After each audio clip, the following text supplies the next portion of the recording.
প্রধান উপদেষ্টা ডক্টর মোহাম্মদ ইউনূসকে চিঠি লিখেছেন জাতিসংঘ মহাসচিব অ্যান্টোনিও গুতেরেস।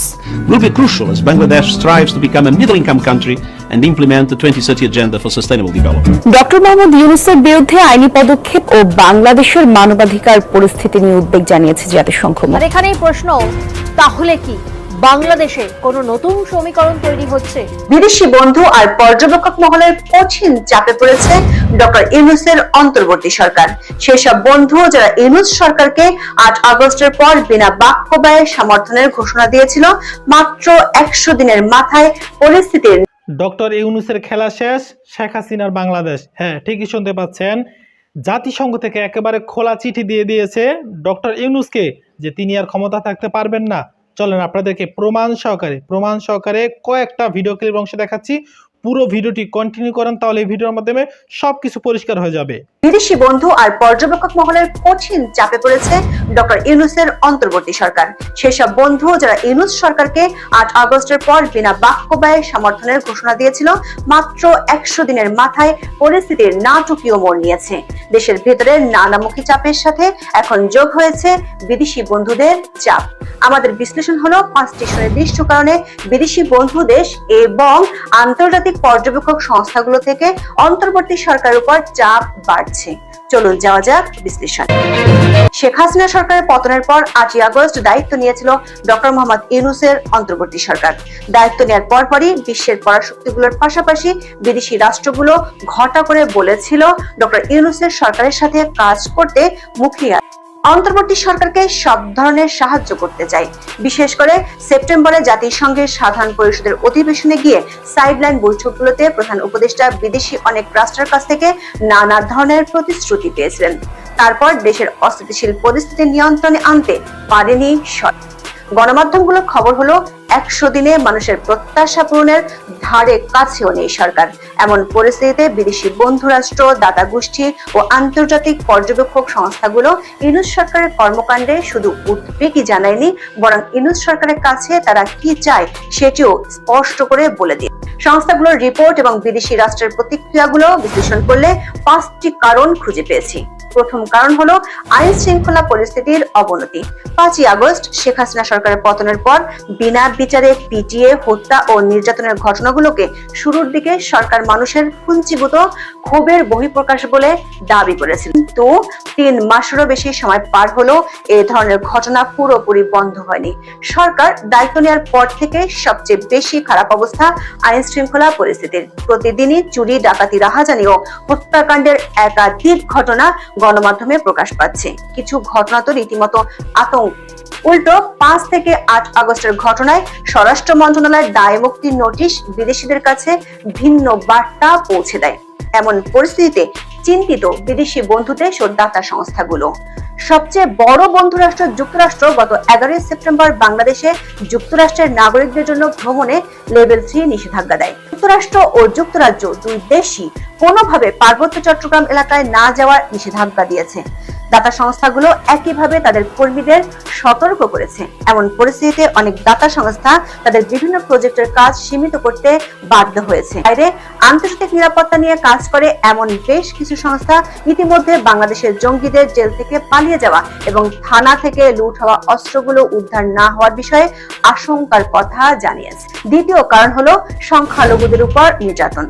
বাংলাদেশের সংখ্যালঘু সম্প্রদায়, বিশেষ করে হিন্দুদের উপর নির্যাতনের বেশ কিছু অভিযোগ গণমাধ্যমে প্রকাশিত হয়েছিল। তো সরকার থেকে এগুলোকে আওয়ামী লীগের উপর ক্ষোভ বলে মন্তব্য করা হয়েছিল, কিন্তু বিভিন্ন মানবাধিকার সংস্থাগুলোর রিপোর্টে সংখ্যালঘুদের উপর নির্যাতনের চিত্র উঠে এসেছে। তৃতীয় কারণ হচ্ছে সাংবাদিক হয়রানি ও গণমাধ্যমের স্বাধীনতা। ফরমাইশি মামলায় গ্রেফতার, গণহারে রাজনৈতিক প্রতিপক্ষ বিবেচনায় সাংবাদিকদের এক্রিডিটেশন কার্ড বাতিল সহ নানা ঘটনায় আন্তর্জাতিক সংস্থা, বিশেষ করে যারা গণমাধ্যমের স্বাধীনতা নিয়ে কাজ করে, তারা ইউনূস সরকারের কাছে প্রতিবাদ জানিয়েছে। সংখ্যালঘু নির্যাতনের পাশাপাশি গণমাধ্যম, বিশেষ করে সাংবাদিকদের উপর চাপের ঘটনাগুলো আন্তর্জাতিক মানবাধিকার সংস্থাগুলোর পক্ষ থেকে ইউনূস সরকারের উপর চাপ বাড়াচ্ছে। সবশেষ বর্তমান সরকারের আমলে বিচার বহির্ভূত হত্যাকাণ্ড নিয়ে বাংলাদেশের মানবাধিকার সংস্থা অধিকারের একটি রিপোর্ট আন্তর্জাতিক সংস্থাগুলোকে ভাবিয়ে তুলেছে। চতুর্থ কারণ হচ্ছে রাজনৈতিক দলকে নিষিদ্ধ করা। আওয়ামী লীগ সহ বেশ কিছু রাজনৈতিক দলকে নিষিদ্ধের রব উঠেছিল বৈষম্য বিরোধী ছাত্র আন্দোলনের নেতাদের কাছ থেকে। শুধু নিষিদ্ধ ঘোষণার দাবি নয়, জাতীয় পার্টির অফিসে আগুনও দেয়। নিউজ অ্যানালাইসিস বাই কাজী রুনা জানতে পেরেছে, বিশ্ব পরাশক্তির একটি দেশের কলকাতার কনসুলেট অফিসে বিষয়টি নিয়ে বেশ কয়েকটি দেশের প্রতিনিধিদের বৈঠক হয়। সেই বৈঠকে বিষয়টি নিয়ে গভীর উদ্বেগ জানানো হয়। সেখান থেকে সিদ্ধান্ত হয় বিষয়টি নিয়ে বাড়াবাড়ি না করতে ডক্টর ইউনূস সরকারকে জানিয়ে দেওয়া হবে। তারই প্রেক্ষিতে 17 নভেম্বর যুক্তরাজ্যের ভারত প্রশান্ত মহাসাগর বিষয়ক প্রতিমন্ত্রী ক্যাথরিন ওয়েস্ট প্রধান উপদেষ্টা ডক্টর ইউনূসের সাক্ষাতে যুক্তরাজ্যের মনোভাবের কথা জানিয়ে দিয়েছে। আন্তর্জাতিক ক্রাইসিস গ্রুপ বা আইসিজি আ নিউ এরা in Bangladesh the first 100 days of reform শীর্ষক প্রতিবেদনে বলেছে, ডক্টর ইউনূস সরকার উচিত হবে আওয়ামী লীগকে নিষিদ্ধ করার দাবির বিরোধিতা করা। ট্রাম্পের বিজয়ের পর আওয়ামী লীগ সমর্থকদের উপর হামলার ঘটনায় তদন্ত ও বিচারের দাবি জানিয়েছে অ্যামনেস্টি ইন্টারন্যাশনাল। সবশেষ কারণ নির্বাচনের সুনির্দিষ্ট দিনক্ষণ ঘোষণা না করা। দায়িত্ব নেওয়ার পর থেকে ডক্টর ইউনূস সরকারের কাছে প্রত্যাশা ছিল কবে একটি অবাধ, সুষ্ঠু ও নিরপেক্ষ নির্বাচন আয়োজন করা হবে সেই দিনক্ষণ ঘোষণা। ডক্টর ইউনূস নিজে এবং তার দায়িত্বপ্রাপ্ত উপদেষ্টা এর ভার প্রথম দিকে ছাত্রদের উপর, পরে দেশের জনগণের উপর ছেড়ে দেন। পরবর্তীতে সংস্কার কাজ শেষ হলে নির্বাচন হবে বলে জানান। দেশের বাইরে ও ভিতরে বিষয়টি নিয়ে অস্পষ্টতা দেখা দেয়। মানুষের সবচেয়ে আকাঙ্ক্ষার বিষয়টি নিয়ে ইউনূস সরকার এমন অস্পষ্টতায় এবার সরাসরি কামান দাগালেন ব্রিটিশ পররাষ্ট্র প্রতিমন্ত্রী। তিনি বলেছেন, ডক্টর ইউনূস সরকার স্পষ্ট রোডম্যাপের অপেক্ষায় আছে।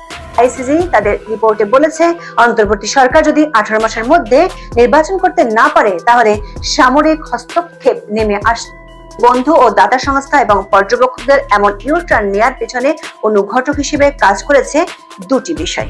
এক, ট্রাম্পের নির্বাচনের জয়লাভ। দুই, ভারতের সঙ্গে সরকারের দূরত্ব।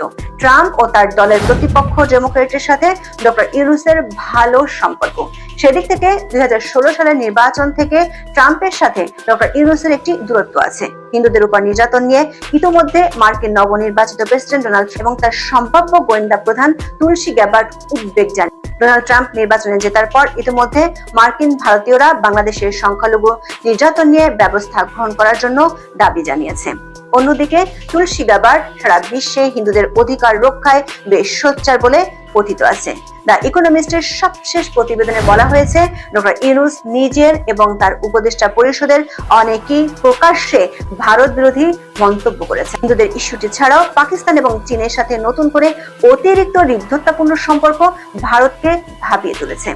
ইকোনমিস্টের রিপোর্টটিতে বলা হয়েছে, মোদি আর ট্রাম্পের সুসম্পর্ক বাংলাদেশ সরকারকে ভোগা। একটি বিষয় পরিষ্কার, পরিস্থিতি জটিল হয়ে যাচ্ছে ডক্টর ইউনূসের সরকারের জন্য।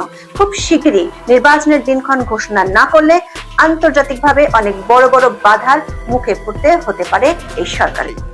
এইটা সে যদি না বুঝতে পারে তাহলে দায়িত্ব নেওয়া দরকার নাই। অন্তর্বর্তীকালীন সরকার কেন স্বীকার করতেছে না আমরা ব্যর্থ? তারা নিজেদের ব্যর্থতার পরিচয় কেন দিচ্ছে না? এই সরকার পারতেছে না, এইভাবে আমাদের সবকিছু উর্দু করতেছে। উপদেষ্টা পদত্যাগ দাবি, কারণ হচ্ছে ওনার প্রতি আমাদের সবার আশা ছিল যে উনি সব মানুষের অধিকার নিরাপত্তার রক্ষাতে উনি কাজ করবেন। কিন্তু দুঃখ এবং পরিতাপের বিষয় যে আমরা দেখতে পাচ্ছি ইন্টারিম সরকার মূলত এক গোষ্ঠীর এবং একক ধর্মবাদী যে রাষ্ট্র রাজনৈতিক দল তাদেরকে উনি প্রমোট করে যাচ্ছেন। ইউনূসের আমি চাই না, হাসিনা যেরকম চালাইছে আইছে হাসিনা আয়ুক।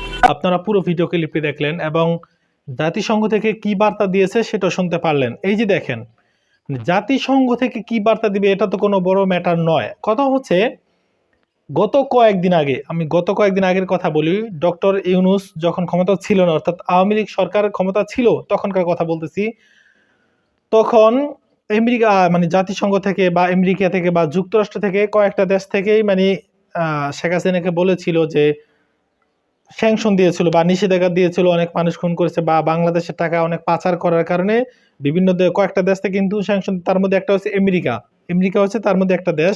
তো আমেরিকা থেকে যখন বললো যে তোমাদেরকে স্যাংশন দিলাম বা নিষেধাজ্ঞা দিলাম, তোমরা আর এই দেশে আসতে পারবা না, তখন প্রধানমন্ত্রী শেখ হাসিনা কি বললো, সাবেক প্রধানমন্ত্রী হাসিনা কি বললো যে ওই দেশে 15-20 ঘন্টা প্লেনে চড়ে না গেলে আমাদের কি হবে, ওই দেশে আমরা তো আক্কা করি না, আমাদের এই দেশে সবকিছু আছে, এরকম একটা কথা বলেছিল। এখন সেই প্রধানমন্ত্রী বারবার বলি কি সাবেক প্রধানমন্ত্রী, সেই সাবেক প্রধানমন্ত্রী এখন কিন্তু আমেরিকার মানে পা ধরে বসে রয়েছে, সে আমেরিকার পা ধরে বসে রয়েছে, মানে তা কখন আমেরিকা একটু সাপোর্ট দিবে আর কখন তারা আবার বাংলাদেশে আসবে, চিন্তা করতে পারেন।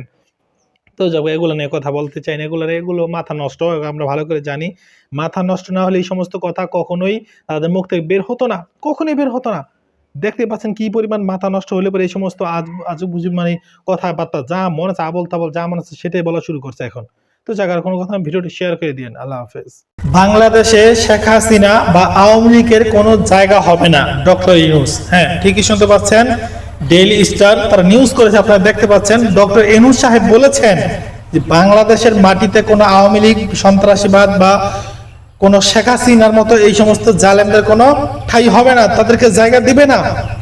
গত কয়েকদিন আগে ভারত বলেছে যে শেখ হাসিনাকে নাকি দিবে না বাংলাদেশে চাইলেও দিবে না। হ্যাঁ, ডক্টর ইউনূসও তিনি একই কথা বলেছেন যে না, তোমাকে আমার দরকার নাই, তুমি ওই দেশেই থাকো, তোমাকে ফিরেও আমরা আনবো না, অর্থাৎ বাংলার জন্য তার জায়গা হবে না। তো চিন্তা করতে পারেন কিরকম জুলুম করলে এরকম একটা সিদ্ধান্ত নিতে পারে একটা সরকার, চিন্তা করতে পারেন। তো ডক্টর ইউনূস কিরকম সিদ্ধান্ত নিয়েছে সেটা তো ভালো করে জানেন, কারণ তাছাড়া প্রধানমন্ত্রী মানে সাবেক প্রধানমন্ত্রী হাসিনা, এই হাসিনা কয়েকদিন পর একটা ইচ্ছাকৃত ভাবে মানে আলোচনা বা সমালোচনা থাকতে চান তিনি কয়েকদিন পর পরই এরকম একটা কল রেকর্ড ফাঁস করে যে আসতেছি, মানে গতকালকে না পরশুদিন একটা কল রেকর্ড ফাঁস করছে। সেই কল রেকর্ডের মধ্যে তিনি বলতেছে যে খুব তাড়াতাড়ি আসবে, তিনি ডিসেম্বর মাসে তিনি দেশে চলে আসবে। সেই সাথে তিনি কি করবেন, 237 জন না 57 জন তাদেরকে মানে দেখে ছাড়বে, চিন্তা করতে পারেন। শুধু তাই নয়, তিনি তো কিন্তু প্রায় আসেন, তিনি ডিসেম্বর মাসে আসে, তিনি 15 আগস্টে আসে, তিনি অমুক তারিখে আসে, ফেব্রুয়ারি মাসে আসে, জানুয়ারি মাসে, মানে আসতেই থাকে, প্রতি মাসে আসে, ঠিক আছে, প্রতি মাসে তিনি কিন্তু আসে। চিন্তা করতে পারেন কোন লেভেলের পাগল হলে পরে এই সমস্ত কলগুলোর রেকর্ডগুলো ফাঁস করে। আর এই কল কে ফাঁস করে ভাই? এগুলো এত পাগল হয়ে গেছে মানুষ যে আর কল রেকর্ডগুলো ফাঁস করবে। তো যাক ভাই, এই সমস্ত এগুলো নিয়ে কথা বলতে চাই না ভাই। তো যাক ভাই, একটা কথা বলবো, যেই পরিমাণ জুলুম তো সাধারণ মানুষের উপর তো করছে সেটা তো আছে ভিন্ন কথা, কিন্তু আলেমদের উপর যেই পরিমাণ নির্যাতন করছে সেটা কোনো মেনে নেওয়ার মতো কোনো না, সেটা কোনোভাবে মেনে নেওয়ার মতো না। কিন্তু তার পাপের কথা আছে না যে পাপ বাপকেও ছাড়ে না, তার বাস্তব প্রমাণ আমরা কিন্তু দেখতে পাচ্ছি। যেই পরিমাণ পাপ করছে, যেই পরিমাণ অন্যায় জুলুম মানুষের উপর করছে, আলেমদের উপর করছে, তার বাস্তব প্রমাণ আমরা কিন্তু দেখতে পাচ্ছি।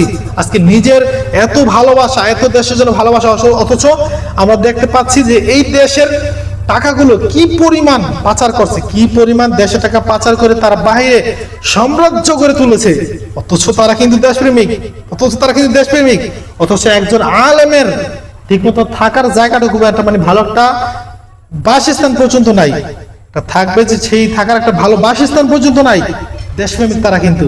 অথচ দেশ কি দেশপ্রেমিক, দেশের টাকা লুটপাট করে, খুন খারাপি করে সবকিছু বাইরে করছে, দেশে কোনো কিছু করেই নাই। চিন্তা করতে পারেন কি দেশপ্রেমিকের প্রেমিকেরা, অথচ আলেমদেরকে দেশ বিরোধী বানাইছে। কত লেভেলে মানে চোর আছে না, আরেকজনকে চোর বলে নিজে একটু ভালো থাকার চেষ্টা করে। তো যাক ভাই, এই সমস্ত চোর বাটপার দিনে কথা বলতে চাই না। আল্লাহ ওদের বিচার অবশ্যই করবে যারা আলেমদের উপর বিচার করেছে। আল্লাহ হাফেজ। আপনার কি খুব টাকার প্রয়োজন? তাহলে আপনি দ্রুত আপনার যে এলাকার ছাত্রলীগ আছে সেই ছাত্রলীগ তাকে ধরিয়ে দিন। ধরিয়ে দিতে পারলে 1 লক্ষ টাকা করে পুরস্কার পাবেন। হ্যাঁ, ঠিকই শুনতে পাচ্ছেন, আপনার স্ক্রিনে দেখতে পাচ্ছেন, ছাত্রলীগকে ধরিয়ে দিতে পারলেই 1 লক্ষ টাকা করে পুরস্কার। চিন্তা করতে পারেন মানে কিরকম একটা নিউজ প্রচার করে দিয়েছে। মানে ছাত্রলীগ করাটাও এখন বর্তমান সময়ে সবচেয়ে বড় অন্যায়, সেটা হচ্ছে মানে ছাত্রলীগ। এই ছাত্রলীগ একটা সময় রাজপথকে কাঁপিয়ে রাখতো, শুধু তাই নয়, সাধারণ মানুষের উপর জুলুম, এই দল সেই দল, মানে মোট কথা আওয়ামী লীগ বাদে যত দল আছে সমস্ত দলগুলোকে কিভাবে যে দাবিয়ে রাখছে, নির্মম অত্যাচার করছে, সেটা আমার মতো মানুষ না বললেও চলবে। আপনারা ভালো করে আমার চেয়ে বেশি জানেন। কথা হচ্ছে দেখেন এই নির্মম ইতিহাস, 15টা বছর 16 বছরও প্রশেষ করতে পারেন, এর মধ্যে তাদের অবস্থা খুবই খারাপ হয়ে গেল। এই জন্য ক্ষমতা পেলে ক্ষমতার অপব্যবহার করতে নেই, আল্লাহ পাক রব্বুল আলামিন সহ্য করেন না এগুলো। ক্ষমতা নিয়ে ক্ষমতা যারা বড়াই করে, এগুলো আল্লাহ পাক রব্বুল আলামিন সহ্য করেন না। তার বাস্তব প্রমাণ হচ্ছে আওয়ামী লীগ। একটা সময় যেই কোনো মানুষ মানে তাদের বিরুদ্ধে কোন রকম একটু কথা বলতে দেরি, গ্রেফতার, মামলা, গুম, খুন, যা মন চাইছে মানে সেটা তারা করছে। কিন্তু আজকে দেখেন সেই আওয়ামী লীগকে ধরে দিতে পারলে 1 লক্ষ টাকা পুরস্কার দেয়, মানে তাদের উপর কি পরিমাণ মানুষ খুব যাই হোক ভাই, আমরা কারোর উপর ক্ষোভ না, তবে একটা কথা বলবো যে মানুষের উপর জোর জুলুম যেন করা না হয়। আওয়ামী লীগ আসুক, সমস্যা নেই, আওয়ামী লীগ নির্বাচনে আসুক, তারাও ক্ষমতা থাকুক, তবে এরকম মানে কুকুরের মানে যে রূপ আছে সেই রূপে নয়, ভালো একজন মানুষের রূপে ফিরে আসুক, আমরা এটা চাই। আর কোনো কথা না, ভিডিওটি বেশি বেশি শেয়ার করে দিবেন। আল্লাহ হাফেজ।